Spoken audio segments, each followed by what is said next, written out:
একদিকে ইরান আক্রমণে প্রস্তুত, অন্যদিকে ইরানের সাথে আলোচনায় প্রস্তুত আমেরিকা। দুটো পথ খোলা রেখে কি করতে চায় আমেরিকা?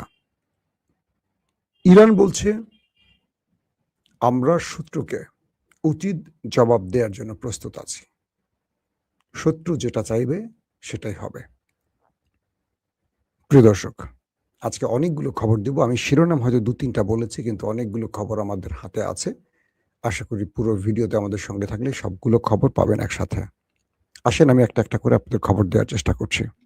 একটা ভালো খবর আছে যে ইরানের পক্ষ থেকে জানানো হয়েছে যে ইরানের যারা মিত্র রয়েছে, হরমুজ প্রণালীতে তাদের কোনো টোল দিতে হবে না। তাদের টোল ফ্রি হয়ে যাবে। এখন পর্যন্ত যে তথ্যটা জেনেছি, যদিও ইরানের পক্ষ থেকে চূড়ান্ত করে দেশগুলোর নাম ঘোষণা করা হয়নি, তবে কূটনৈতিক পর্যায়ে যে নামগুলো এসছে সেখান থেকে আমি আপনাদের জানাবার চেষ্টা করছি। একটি নাম রয়েছে, অর্থাৎ যারা ইরানের বন্ধু হিসেবে বিবেচিত, এর মধ্যে অন্যতম একটি দেশ বাংলাদেশ, রয়েছে পাকিস্তান, রয়েছে ভারত, রয়েছে চীন এবং রাশিয়া। পাশাপাশি ইউরোপ ইরানের উপরে তার নিষেধাজ্ঞা তুলে নিতে পারে এমন প্রস্তাবনা ইউরোপের ভেতর থেকে ইরানে পাঠানো হয়েছে, এমন একটি তথ্য পাওয়া গেছে। হরমুজ প্রণালী বন্ধের পর সবচেয়ে বেশি বেকায়দায় ইউরোপ পড়েছে। তো ইউরোপ ইরানকে নেপথ্যে হোক প্রকাশ্যে হোক কিছু বার্তা পাঠাচ্ছে। তার মধ্যে একটি যে ইরান যদি হরমুজ প্রণালী ইউরোপের দেশগুলোর জন্য খুলে দেয়, উন্মুক্ত করে দেয়, তাহলে ইউরোপ ইরানের উপর যে আমেরিকার ঘোষিত নিষেধাজ্ঞা এগুলো তুলে নিতে পারে। আর ইরান বলছে তারা আমেরিকার কোনো মিত্রকে ছাড় দেবে না, যেহেতু তারা পূর্বে ইরানের উপর অনেকগুলো স্যাংশন দিয়েছে, নিষেধাজ্ঞা দিয়েছে, তাই তারা ইউরোপকে এখান থেকে কোনো প্রকার ছাড় দেবে না। তবে ইউরোপ যদি ইরানের উপর থেকে নিষেধাজ্ঞা তুলে নেয় প্রকাশ্যে ঘোষণা দিয়ে, সেই ক্ষেত্রে হয়তো ইরান ছাড় দিতে পারে। এটা এখনো ইরান জানায়নি যে ছাড় দেবে কিনা, বাট তারা ইউরোপকে ছাড় দিচ্ছে না এখন পর্যন্ত, এটা কনফার্ম। আমেরিকা ইসরায়েলের কোনো মিত্রকে এখনো ছাড় দিতে প্রস্তুত নয় ইরান, এটি মোটামুটি জানা গেছে। দর্শক, আব্বাস আরাকচি পৌঁছে গেছেন পাকিস্তানে এবং তিনি তাকে বিমানবন্দর থেকে রিসিভ করেছেন পাকিস্তানের পররাষ্ট্রমন্ত্রী ইসাকদার, ফিল্ড মার্শাল আসিম মনির, সেনাপ্রধান আর কি।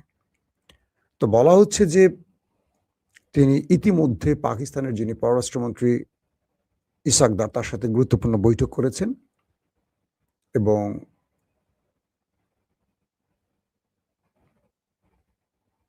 একজন লিখেছেন, গুপ্ত রাজাকারদের নিয়ে কথা বললে আপনার ভিডিও দেখা বাদ দিয়ে দেব। জি ভাই, আপনি এখনই আমার ভিডিও থেকে চলে যেতে পারেন নির্দ্বিধায়, আমার একটু আফসোস নাই।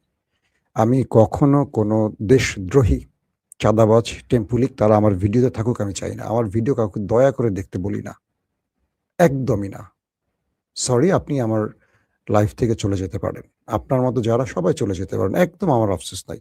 ইনসাফের জন্য আমি কথা বলবো, আপনার ভালো লাগুক আর না লাগুক। কারণ মৃত্যুর পর আমার আল্লাহকে আমি জবাবদিহি করবো, আপনাকে না। আমার দলের কাউকে আমি জবাব দিতে প্রস্তুত নই, কারণ আমার আল্লাহ জবাবদিহি করবে। আর আপনি যে নেতার দাস, চাকর, সেই নেতাও আল্লাহর কাছে মাথা নিচু করে দাঁড়াবে। আমার কাছে সবার আগে দেশ, দেশের জনগণ, কোনো দল নয়।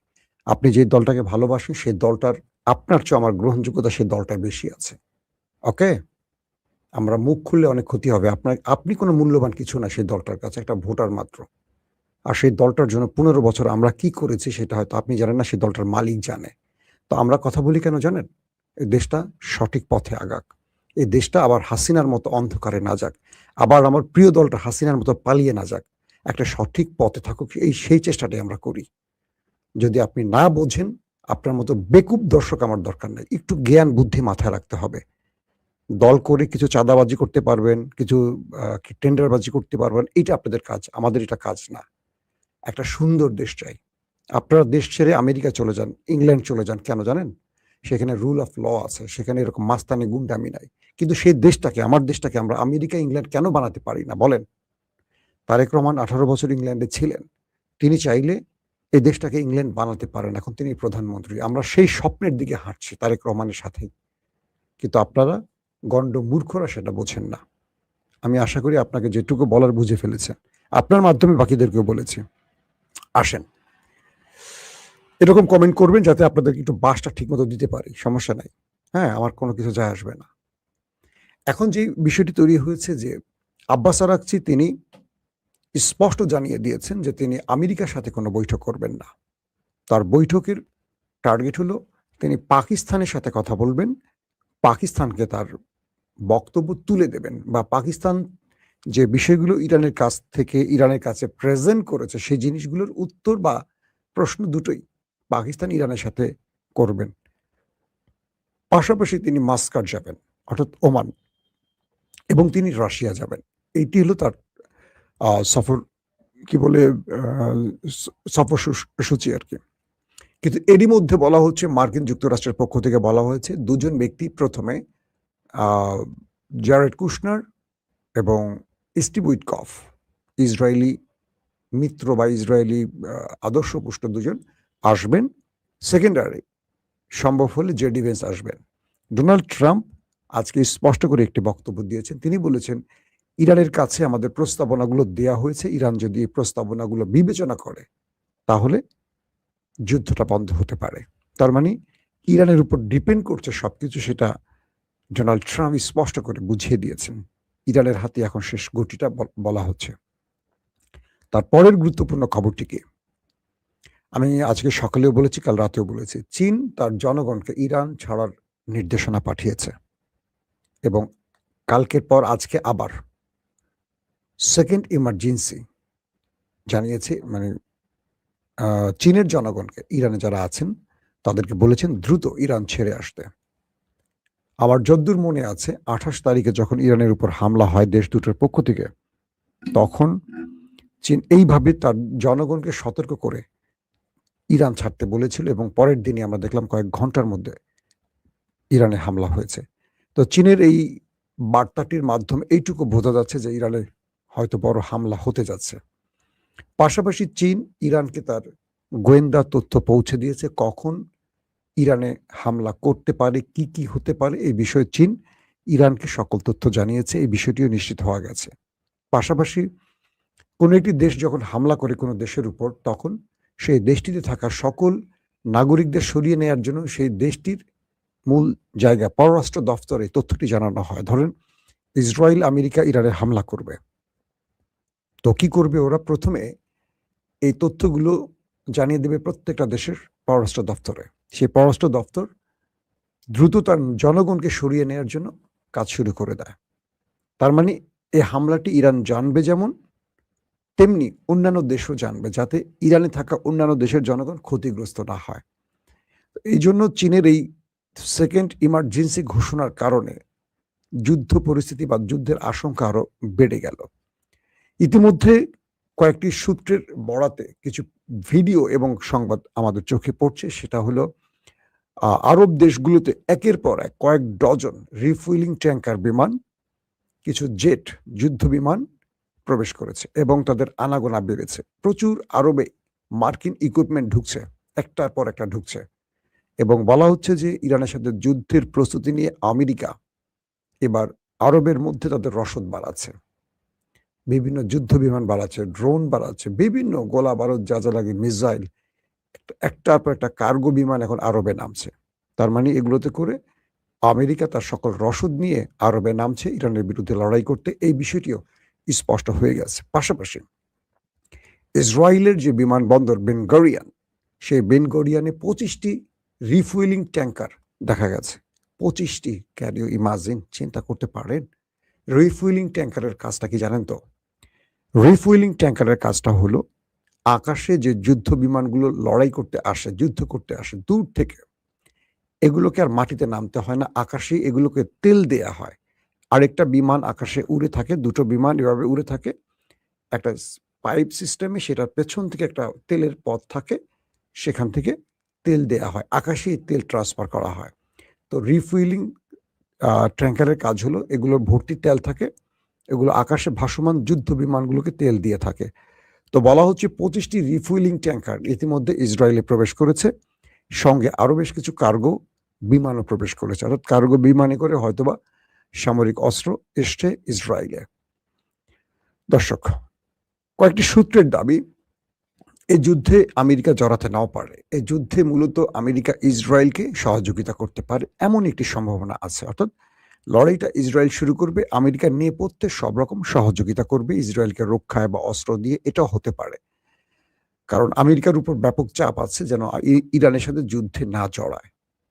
যদি ইসরায়েল এই যুদ্ধে জড়ায়, ইরান তার বক্তব্যে স্পষ্ট করেছে, যদি এই লড়াইতে শুধু ইসরায়েল ইরানে আক্রমণ করে, তারপরও ইরান গালফ কান্ট্রি এবং আমেরিকাকে টার্গেট করবে। আবারও বলছি, যদি এই যুদ্ধে আমেরিকা নিজে না জড়ায় বা গালফ কান্ট্রি না জড়ায়, শুধু ইসরায়েল অ্যাটাক করে ওদের সহযোগিতা নিয়ে, তারপরও ইরান ওই গালফ কান্ট্রি মানে আরব দেশগুলোকে এবং আমেরিকাকে টার্গেট করার ঘোষণা দিয়েছে, মানে হিট করার ঘোষণা দিয়েছে। তার মানে আমেরিকার এই যুদ্ধে নিস্তার নাই, তাকে এখান থেকে ভাগতে হবে, যে কোনোভাবে ভাগতে হবে। 2 নম্বর, আমেরিকা ইসরায়েল যদি হিট করে ইরানের ভেতরে, তাহলে গালফ কান্ট্রিকে এবার উড়িয়ে দেবে। ইরান বলছে যে আমি পূর্বে যে কাজটি করেছি গালফ কান্ট্রির মার্কিন স্বার্থ সংশ্লিষ্ট বিষয়গুলোতে হিট করেছি, এবার আরবের কিচ্ছু রাখবো না। আরবের কিছু রাখবো না, কারণ আমেরিকা আরব থেকে যুদ্ধের প্রস্তুতি নিচ্ছে। সো এবার আরবদের আর করুণা করা হবে না, আরবদেরকে উচিত শিক্ষা দেয়া হবে, যেটা আরব কল্পনা করতে পারে না। ইরানের এই হুমকির পর আরবের কাপড় টাপড় মোটামুটি ভিজে গেছে, কারণ অনেক আরব দেশ যুদ্ধটা চাচ্ছে না, তারা আমেরিকার উপর ব্যাপক চাপ সৃষ্টি করছে। এখন পর্যন্ত আরবের দেশগুলো আমেরিকাকে চাপ অব্যাহত রেখেছে যে তুমি এই যুদ্ধ বন্ধ করো, তোমার এই যুদ্ধের জন্য আমাদের সাজানো গোছানো আরব ধ্বংস হয়ে যাচ্ছে। এখন পর্যন্ত ট্রাম্প যুদ্ধটা লেন্দি করছে বা দেরি করছে আরবের চাপের কারণে, এটা মনে রাখবেন। পাশাপাশি যে বিষয়গুলো আরো আসছে, যে আমেরিকার অবরোধ মোটামুটি ব্যর্থ হয়ে গেছে। আমেরিকা যখন ওমান সাগরে বসে ইরানের বিরুদ্ধে অবরোধ তৈরি করেছে, তাদের নাকের ডগা দিয়ে ইরান একটার পর একটা তেল এবং গ্যাসের ট্যাঙ্কার পরিবহন করছে। অর্থাৎ প্রতিটি গণমাধ্যমে এখন আসছে যে আমেরিকা ইরানের কাছে ব্যর্থ হয়ে গেছে, তার এই অবরোধ কোনো কাজে আসেনি, যে অবরোধের জন্য কয়েক ডজন ওয়ারশিপ নিয়ে সাগরে বসে আছে বিশাল বাজেট খরচ করে, কিন্তু ইরানকে আটকাতে পারেনি। ইরান তার কাজ চালিয়ে যাচ্ছে আমেরিকার চোখের সামনে দিয়ে। দর্শক, আমেরিকার তৃতীয় যে এয়ারক্রাফট ক্যারিয়ার এটি মধ্যপ্রাচ্যে ঢুকে গেছে। আমি আপনাদেরকে সকালেও বলেছিলাম যে আমেরিকার মোট 8টি এয়ারক্রাফট আছে। 8টি এয়ারক্রাফট ক্যারিয়ার ইতিমধ্যে যুদ্ধের প্রস্তুতি নিয়েছে। 3টি মধ্যপ্রাচ্যে ঢুকেছে, বাকিগুলো নিকট দূরে অপেক্ষায় আছে। যদি আমেরিকা কোনো কারণে ব্যর্থ হয়, সেক্ষেত্রে সেগুলো বাকিগুলো সাপোর্ট দেবে আমেরিকাকে। এর মধ্যে যে তিনটি এগিয়ে আসছে, একটি হলো আব্রাহাম লিঙ্কন, একটি হলো জেরার্ড আর ফোর্ড, আর একটি হলো জর্জ ডব্লিউ বুশ। তো বলা হচ্ছে যে এই একটি এয়ারক্রাফট ক্যারিয়ারের মধ্যেই প্রায় আপনাদের হিসেব করতে হবে যে 3টি এয়ারক্রাফট ক্যারিয়ার মিলে তাদের প্রায় 15,000 সেলার মেরিনস আছে। রয়েছে প্রায় 200-র উপর যুদ্ধ বিমান, ড্রোন, আদার্স প্রতিরক্ষা ব্যবস্থা। এক একটা এয়ারক্রাফট ক্যারিয়ার প্রায় ছোট একটা দেশের মতো ব্যাপক ব্যয় বহন করতে হয় একটা এয়ারক্রাফটের জন্য একটা দেশকে। তো 15,000 সেলার মেরিনস তারা এখন ইরানের বিরুদ্ধে রণতরী থেকে এয়ারক্রাফট ক্যারিয়ার থেকে লড়াই করবে, এবং এক একটার মধ্যে প্রায় 200 বা আরো বেশি যুদ্ধ বিমান আছে। তো সবকিছু মিলে বলা হচ্ছে যে এই লার্জেস্ট ইউএস প্রেজেন্স আরেকটা যুদ্ধের ইঙ্গিত দিচ্ছে, এবং সেটা খুব বড় আকার ধারণ করতে পারে। এবং ইরান বলছে যে আমরা আমেরিকা ইসরায়েলের মোমেন্ট দেখে আমাদের সিদ্ধান্ত ঠিক করব, আমরা সব ক্ষেত্রে প্রস্তুত আছি। যদি আমাদের উপর হামলা হয়, আমরা সেকেন্ড ওয়েট করব না, হামলার সঙ্গেই জবাব দেব, এবং তাদের হামলার ধরনের উপর ডিপেন্ড করবে আমাদের হামলার ধরন। অর্থাৎ তারা যেই জায়গাগুলোতে টার্গেট করবে, সেম টার্গেটগুলোতে আমরাও করব, এবং তাদেরকে আমরা সেই শিক্ষাটা দেব তারা যেন আর তৃতীয়বার ভুল না করে। তারা যদি দ্বিতীয় ভুলে আসে, এরপর তাদের জন্য তৃতীয় ভুলের সুযোগ আমরা আর দেব না। এবং আমেরিকার ইন্টেলিজেন্স, আমেরিকার যে গোয়েন্দা তথ্যের আদান প্রদানকারী সংস্থা ইন্টেলিজেন্স, তারা কংগ্রেসকে যে তথ্যটি দিয়েছে, তারা বলছে যে ডোনাল্ড ট্রাম্পকে আমরা বুঝিয়ে ব্যর্থ হচ্ছে, ইরান কোনো মামুলি দেশ নয়। ট্রাম্প যে বারবারই বলছে ইরানের শক্তি নাই, ইরানকে দুর্বল করে ফেলেছি, ইরানের নেভিকে শেষ করে ফেলেছি, আইআরজিসিকে শেষ করে ফেলেছি, এয়ারফোর্সকে শেষ করে ফেলেছি, এই তথ্য সঠিক নয়। ইরান ভেতরে ভেতরে আরো শক্তি সঞ্চয় করেছে, এবং ইরানকে যতটা দুর্বল ভাবে মার্কিন প্রেসিডেন্ট ডোনাল্ড ট্রাম্প প্রেজেন্ট করছেন, এটা সঠিক নয়। অর্থাৎ আমেরিকার ইন্টেলিজেন্স কংগ্রেসকে ইরানের বর্তমান অবস্থা বর্ণনা করেছে যে ইরান কতটা শক্তি সঞ্চয় করেছে বা ইরান কতটা ভয়ঙ্করভাবে আমেরিকাকে ইসরায়েলকে পাল্টা জবাব দিতে পারে। এই কংগ্রেস যদি এখন ইরানকে চাপ দিয়ে এই যুদ্ধ থেকে সরাতে পারে